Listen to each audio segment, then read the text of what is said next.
বনিশিখা সামনে। আপন হৃদয়ের কঠোরতা ত্যাগ করুন রাজকুমারী অম্বা। আমি কথা দিচ্ছি, ভগবান শিবের কথা।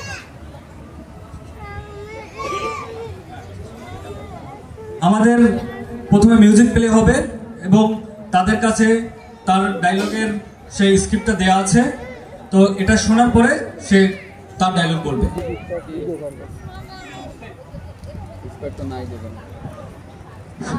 আপন হৃদয়ের কঠোরতা ত্যাগ করুন রাজকুমারী অম্বা। আমি কথা দিচ্ছি, ভগবান শিবের কথা মতো তেমন দিন যখন আসবে, আমি আপনার সামনে আমার সমস্ত অস্ত্র ত্যাগ করব। তোমার উদারতার প্রয়োজন হইলে আমার ভীষ্ম, আমি তোমায় ক্ষমা করব না। 25 বছর পরেও আমি তোমার মৃত্যুর সংকল্প নিয়েই জন্ম নেব। তুমি হস্তিনাপুরের যে সিংহাসনের জন্য আমার জীবন নষ্ট করেছো, সেই সিংহাসনের জন্যই তোমাকে দিন রাত সংঘর্ষ করতে হবে। ওই সিংহাসন তোমাকে একদিনও শান্তির নিদ্রা লাভ করতে দেবে না। অবিরাম ছুটবে তুমি, এই সিংহাসন তোমায় আজীবন ছুটিয়ে মারবে। আর যখন তোমার আত্মাকেও বার্ধক্য আর শ্রান্তি ঘিরে ফেলবে, আমি তখন আসব, তোমার মৃত্যু হয়।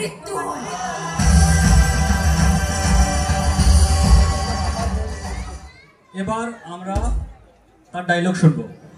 শুরু করো। নমস্কার। তোমার উদারতার প্রয়োজন নেই আমার ভীষ্ম, আমি তোমায় কখনোই ক্ষমা করব না। 25 বছর পরেও আমি তোমার মৃত্যুর সংকল্প নিয়েই জন্ম নেব। তুমি হস্তিনাপুরের যেই সিংহাসনের জন্য আমার জীবন নষ্ট করেছো, সেই সিংহাসনের জন্যই তোমাকে দিন রাত সংঘর্ষ করে যেতে হবে। ওই সিংহাসন তোমাকে একদিনও শান্তির নিদ্রা লাভ করতে দেবে না। অবিরাম ছুটবে তুমি, এই সিংহাসন তোমায় আজীবন ছুটিয়ে মারবে। আর যখন তোমার আত্মাকেও বার্ধক্য আর শান্তি ঘিরে ফেলবে, আমি তখন আসবো তোমার মৃত্যু হয়ে।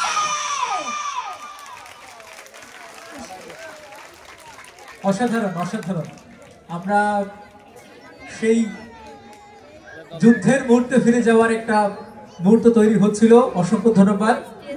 অগ্নিঝরা কণ্ঠে আমাদের বর্ণিশিখা উপস্থাপন করলো, অসাধারণ পরিবেশনা হয়েছে।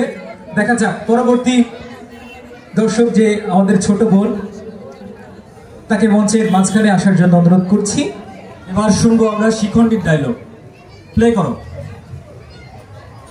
যতক্ষণ আপনি পুরুষ রূপে না আসবেন, আপনি এই রণভূমিতে প্রবেশ করতে পারবেন না। আমি অবশ্যই প্রবেশ করব এই রণভূমিতে। অবশ্যই আমি প্রতিশোধ নেব ভীষ্ম। এই জন্মে, এই রণভূমিতে। কিন্তু তার পূর্বে নিজের দুর্ভাগ্য তোমাকে ভোগ করতে হবে। নিজের হাতে নিজের বংশকে নাশ করতে হবে ভীষ্ম। পুরু বংশের রক্তপাত দেখে তোমার চক্ষু থেকে রক্তের অশ্রুধারা বইবে। তোমার যাতনা এখনো পূর্ণ হয়নি ভীষ্ম। হৃদয় মুক্তির আশায় ঈশ্বরের সামনে কাতরাবে। দুর্বল আত্মা তোমার এই দেহের ভার তুলতে পারবে না। না হস্ত প্রণামের জন্য উঠবে, না চরণ উঠবে প্রয়াণ হেতু। ভূমিতে আটকে থাকবে তুমি, মৃত্যুর পদধ্বনি শোনার জন্য অধীর হয়ে। প্রতীক্ষা করো মুক্তি, প্রতীক্ষা করো মৃত্যু, প্রতীক্ষা করো আমার। এবার আমরা তার ডায়লগ শুনবো।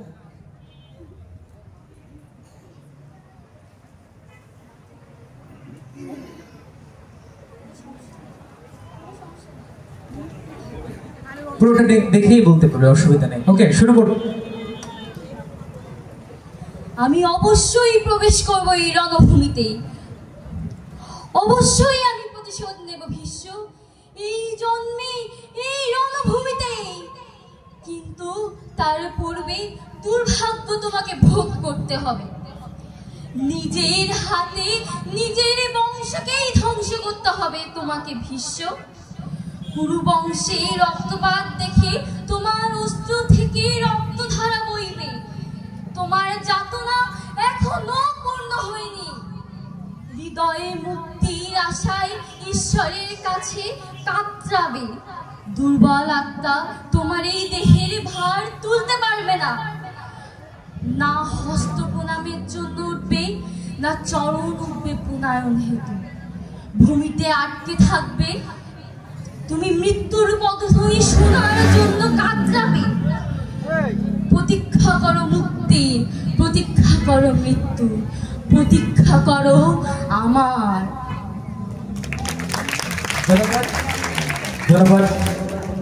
এটিও অসাধারণ হলো, আমরা মুখ ধরে শুনছিলাম।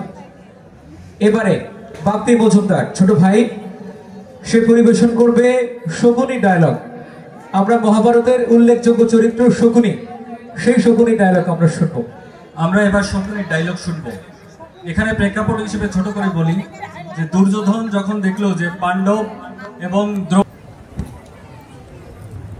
মামাশ্রী, আমি ওদের অপমানিত করতে চাইছি। অপমানিত? আচ্ছা, আমার রণভূমিতে যুদ্ধ আরম্ভ হবে তার পূর্বে বনভূমিতে খেলা চলছে। যেভাবে বৃক্ষের মূল বৃক্ষকে খাদ্য যোগায়, সেই রূপ মানুষের গর্ব মানুষকে শক্তি যোগায়। তুমি পাণ্ডবদের অপমান করতে চাইছো তো? ওদের অহংকার চূর্ণ করার ইচ্ছে আছে বাছা আমার? তাহলে নিজের সমস্ত ক্রোধ পাণ্ডবদের পত্নী পাঞ্চালীর প্রতি নিবদ্ধ কর।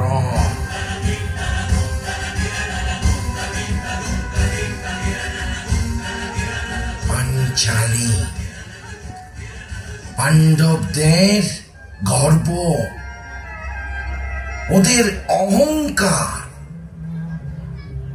পাঞ্চালীর সম্মান যদি নষ্ট হয়, তাহলে পাণ্ডবদের জীবন চূর্ণ বিচূর্ণ হয়ে যাবে।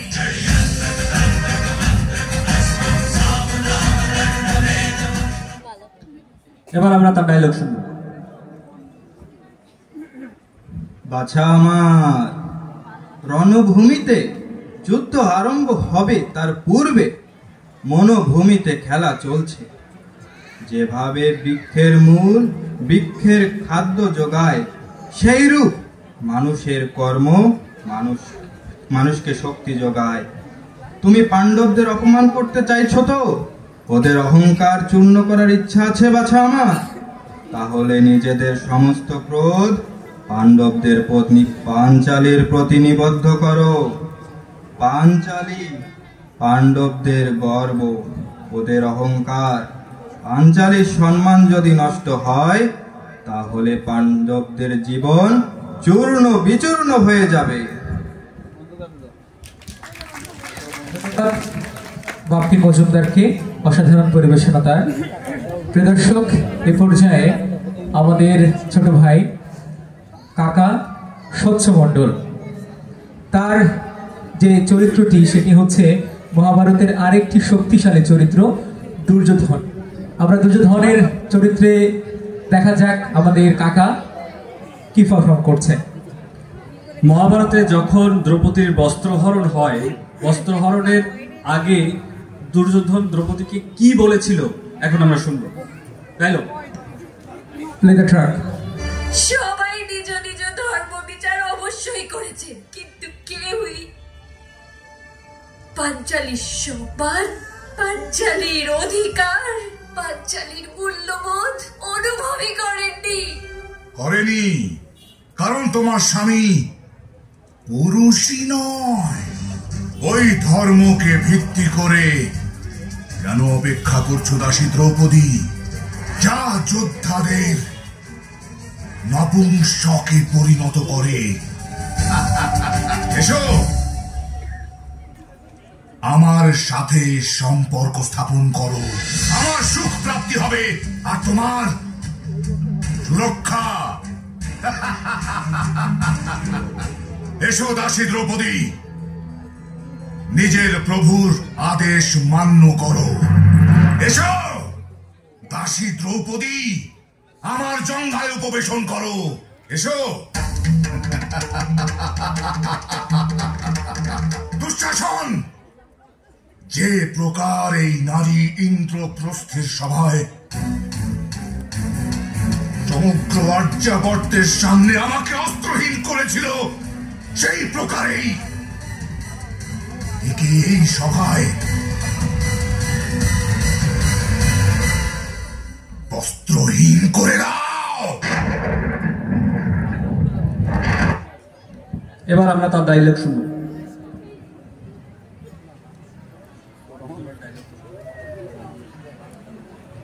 হ্যাঁ, করেনি, কারণ তোমার স্বামী পুরুষ নয়। ওই ধর্মকে ভিত্তি করে কেন অপেক্ষা করছো দাসী দ্রৌপদী, যা যোদ্ধাদের নরমাংসে পরিণত করেছে? এসো, আমার সঙ্গে সম্পর্ক স্থাপন করো। আমার সুখ প্রাপ্তি হবে আর তোমার সুরক্ষা। এসো দাসী দ্রৌপদী, নিজের প্রভুর আদেশ মান্য করো। এসো দাসী দ্রৌপদী, আমার জঙ্ঘায় উপবেশন করো। এসো। হা হা হা। যে প্রকারে এই নারী ইন্দ্রপ্রস্থের ওই সবাই সমগ্র আর্যাবর্তের সামনে আমার অস্ত্রহীন করেছিল, সেই প্রকারেই একে সবাই বস্ত্রহীন করে দাও। অসাধারণ, অসাধারণ। প্রিয় দর্শক, আমরা একদমই মনে হচ্ছিল সেই মহাভারতের দুর্যোধনের হুবহু ডায়লগগুলো আমরা শুনছিলাম। প্রিয় দর্শক, সর্বশেষ আমাদের যে দর্শকটি রয়েছেন, আমাদের প্রিয় দাদা শোভন মল্লিক, আমরা শুনব মহাভারতের গুরুত্বপূর্ণ এবং কেন্দ্রীয় চরিত্র শ্রীকৃষ্ণের। দেখা যাক দাদা কি বলছেন। মহাভারতের যুদ্ধের প্রথমে যখন অর্জুন যুদ্ধক্ষেত্রে যুদ্ধক্ষেত্রে আসে, তখন অর্জুনের রথের সারথি ছিলেন শ্রীকৃষ্ণ। তো অর্জুন যুদ্ধক্ষেত্রে এসে দেখেন যে তার আত্মীয় স্বজন, তার গুরু দ্রোণ, তার পিতামহ ভীষ্ম সবাই তার সামনে অস্ত্র হাতে দাঁড়িয়ে আছে। তো তখন অর্জুন ভীষণ ভেঙে পড়েন যে সে কিভাবে তার ভাই, তার গুরুদের মেরে রাজ্য শাসন করবেন। তো তখন শ্রীকৃষ্ণ বিভিন্নভাবে অর্জুনকে তার ধর্ম, তার কর্তব্য এ সম্পর্কে জ্ঞান দেন। কিন্তু তারপরেও অর্জুন নিজের মনকে ঠিক করতে পারেন না যে আসলে কি করবেন। এই সময়ে শ্রীকৃষ্ণ নিজের বিশ্বরূপ দেখান এবং তাকে সেটাই করতে বলেন যেটা শ্রীকৃষ্ণ বলবেন। তো আমরা এখন সেই শ্রীকৃষ্ণের বিশ্বরূপ, তার সেই ডায়লগটা শুনবো। ডায়লগ। সেটা কি রূপে সম্ভব মাধব? আপনার জন্ম তো অনেকে তাদের জীবদ্দশায় দেখেছে। তুমি কেবল শরীর দেখছো, আর আমি আত্মার কথা বলছি। আমার অনেক জন্ম হয়েছে পার্থ, আর আগামীতেও আমি বারংবার জন্ম নেব। যখনই ধর্মের হানি ঘটে, যখনই অধর্ম বৃদ্ধি পায়, তখনই সৎ পুরুষদের উদ্ধার হেতু, অধর্মীদের বিনাশ হেতু আর ধর্মের পুনঃস্থাপনা হেতু আমি জন্মগ্রহণ করি। এ প্রত্যেক যুগে হয়ে আসছে, আর আগামীতেও এই রূপই হবে। আমি না শরীর, না শরীরের অংশ। আমি জ্ঞান, আমি সৃষ্টি, চৈতন্য, আর পরম ব্রহ্ম। আমি সমস্ত কিছু, আর আমি কিছুই নেই।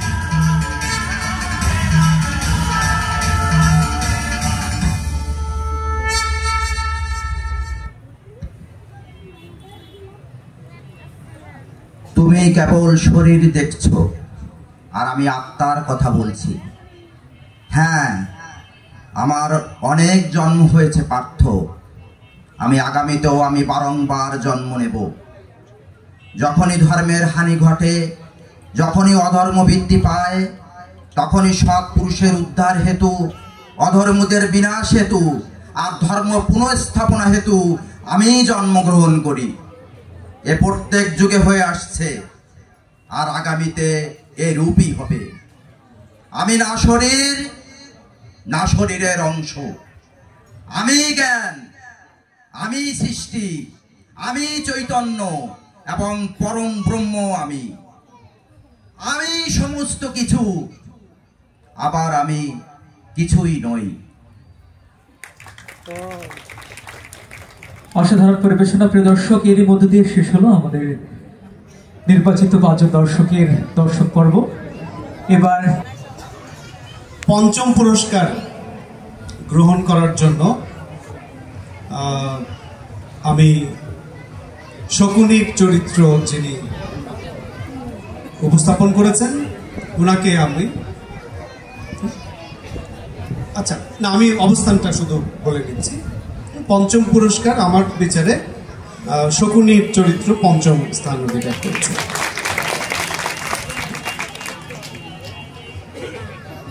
খুব কাছাকাছি, তারপরে মানে আমি বলেই নিয়েছি 10-এর বিচারে 7-এর নিচে কেউ পায়নি। শ্রীকৃষ্ণ এই চরিত্রটি আমার কাছে 4র্থ স্থান অর্জন করেছে।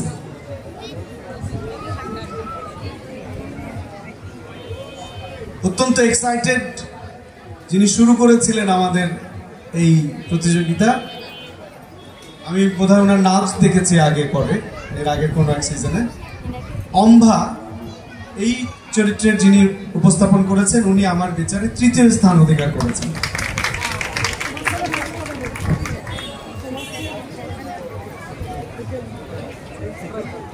গতবার আমি খুব খুশি মনে বলেছিলাম যে বিজয়া দশমীর দিনে প্রথম পুরস্কার বিজয়া কেউ হলে, বিজয়ী হওয়ার থেকে বিজয়া কেউ হলে আমি খুব খুশি হব এরকম ভেবেছিলাম, এবং সেটাই হয়েছিল সম্ভবত। আমার যদি মনে থাকে শাকচুন্নির চরিত্রে যিনি অভিনয় করেছেন গত বছর, যদি আপনারা আমার সাথে কেউ থেকে থাকেন আপনাদের মনে থাকবে। তো এবারও আমার একটু ওরকমই প্রত্যাশা ছিল, কিন্তু আমাদের একজন শিশু অভিনেতা আমাকে পরাজিত করেছেন আমার এই ইচ্ছা পোষণের জায়গাটা থেকে। আপনারা মনে বুঝে গেছেন। দ্বিতীয় স্থান অবস্থানে আছেন শিখণ্ডীর চরিত্রে যিনি উপস্থাপন করেছেন, এবং অবশ্যই প্রথম অনেক তালি ছিল যার উপস্থাপনার সময়। প্রথম স্থান আমার বিচারে দুর্যোধন চরিত্রের যিনি, মানে কত অসম্ভব একটা উপস্থাপনা, ওইটুকু বয়সে দুর্যোধনের চরিত্র ধারণ করে ওই ডায়লগ, মানে এটা মানে আমি ওখানে বসে ভাবছিলাম যে ছেলেটার কপালটা খারাপ, মানে মনে হয় ও একটু ওর মতো করে কোনো টপিক পেলে ভালো করতো, কি একটা খটোমটো জিনিস। কিন্তু একেবারে কমিটির বিষয়বস্তু নির্ধারণ, লটারির ভাগ্য, এই সব কিছুকে একেবারে বুড়ো আঙুল দেখিয়ে দুর্যোধন তার নিজের কাজটি সম্পাদন করেছে। আমি সবাইকে ভীষণভাবে অভিনন্দন জানাচ্ছি। সবারই উপস্থাপনা খুব ভালো হয়েছে। শুরুতে যিনি উপস্থাপনা করেছেন, আপনার ভয়েস মডিউলেশন এবং মাইক্রোফোনের ইউজ আরেকটু ঠিক করলে ফার্স্ট হতে পারতেন না, সেকেন্ড আপনি হতেন, দুর্যোধনের কাছে আপনি পারতেন। আমার যদি বিচারের সামান্য অধিক হয়ে থাকে আমি আবারও ক্ষমা প্রার্থনা করছি। এটা আমি একটা দায়িত্ব পালনের মতো করে করার চেষ্টা করেছি। আমি একদম দর্শকের চোখ এবং কান দিয়ে এভাবে বিচার করেছি। সকলে ভালো থাকবেন, শুভরাত্রি। স্যার মঞ্চে থাকবেন। সুধীমণ্ডলী, আমাদের বিচারের কার্যক্রম শেষ। আমরা আমাদের আজকের দর্শক পর্বে যারা প্রথম, দ্বিতীয়, তৃতীয়, চতুর্থ এবং পঞ্চম হয়েছেন তাদের পেয়ে গেছি। সবাইকে অভিনন্দন, জোরে একটা করতালি সবার জন্য। ধন্যবাদ। প্রিয় দর্শক, মঞ্চে পুরস্কার বিতরণ করবার জন্য আমি বিনীত অনুরোধ জানাচ্ছি আমাদের স্বপ্নিক পরিবারের সম্মানিত উপদেষ্টা বাবু অমিতোষ মল্লিক, ব্যাংকার। আমি বাবু অমিতোষ মল্লিক আমি পুরস্কার প্রদান করবার জন্য সম্মানিত উপদেষ্টা মণ্ডলী, প্রিয় পুরস্কার নিয়ে আমরা প্রথমে পুরস্কার প্রদান করব পঞ্চম স্থান অধিকার করেছে যে আমাদের ক্যামেরাম্যান কে আছে একটু ছবি নিও যখন পুরস্কারটি গ্রহণ করবে। আমাদের সম্মানিত দর্শক পঞ্চম স্থান অর্জন করেছেন শকুনির চরিত্রে ডায়লগ পরিবেশন করে বাপ্পি মজুমদার। পঞ্চম পুরস্কার তুলে দেবেন আমাদের সম্মানিত উপদেষ্টা অমিতেশ মল্লিক দাদা ব্যাংকার।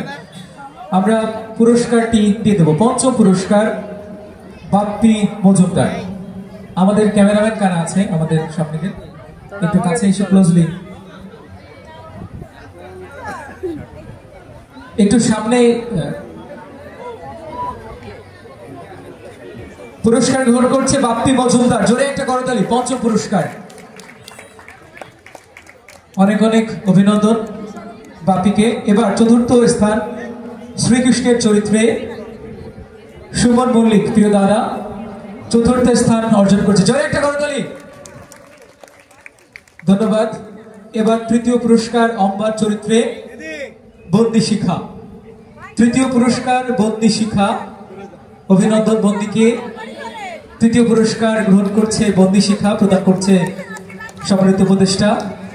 ধন্যবাদ। দর্শক এ পর্যায়ে দ্বিতীয় পুরস্কার প্রদানের পালা। শিখণ্ডীর চরিত্রে অভিনয় করেছে উপমা মল্লিক, একটি ফ্যান। দ্বিতীয় পুরস্কার গ্রহণ করছে উপমা মল্লিক। জোরে একটা করতালি। Thank you. এবার আজকের দর্শক পর্বের প্রথম স্থান আমাদের সব থেকে ছোট্ট প্রতিযোগী বা দর্শক আমাদের প্রিয় কাকা প্রথম পুরস্কার গ্রহণ করছে স্বচ্ছমণ্ডল। জোরে একটা করতালি প্লিজ। দুর্যোধনের চরিত্রে অভিনয় করে প্রথম পুরস্কার নিচ্ছে আমাদের প্রিয় কাকা স্বচ্ছমণ্ডল। অনেক অনেক ধন্যবাদ সম্মানিত দর্শক, আপনাদের সকলকে, সম্মানিত উপদেষ্টা আপনাকেও।